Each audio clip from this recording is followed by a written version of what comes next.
Dan Laughlin has settled that lawsuit against Jim Wirtz and the Erie Reader without any retraction for the editorial that started it all. Our Lisa Adams joins us now after talking to both parties.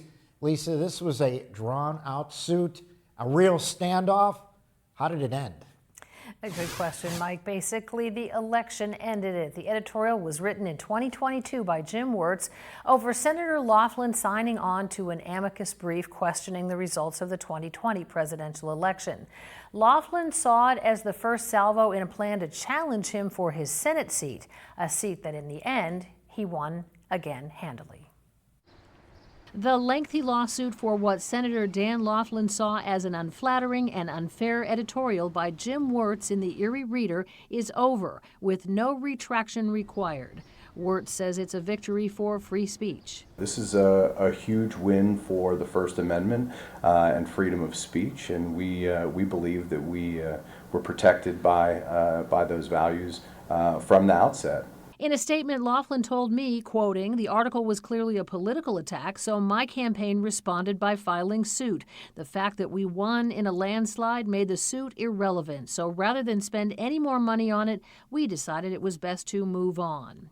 Moving on, though, comes after the senator spent over $145,000 in campaign money on the legal fight, the settlement requiring just an editor's note above the online version of Wirtz's editorial. Without the free support of a First Amendment legal committee, Wirtz told me defending against the suit would have cost him much more. He still owes $16,000 of $45,000 in additional legal fees. Yeah, we're incredibly grateful for the efforts of the Reporters Committee for the Freedom of the Press.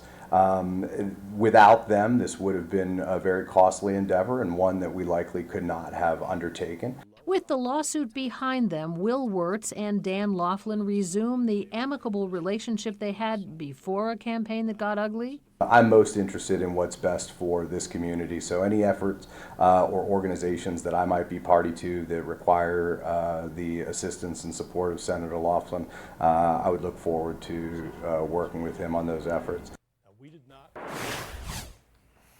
Also, as part of the settlement, the Erie Reader dropped a countersuit that they had filed against Senator Laughlin and his wife for admittedly picking up stacks of the free Erie Reader around town and taking them so that others wouldn't read the editorial that the senator didn't like.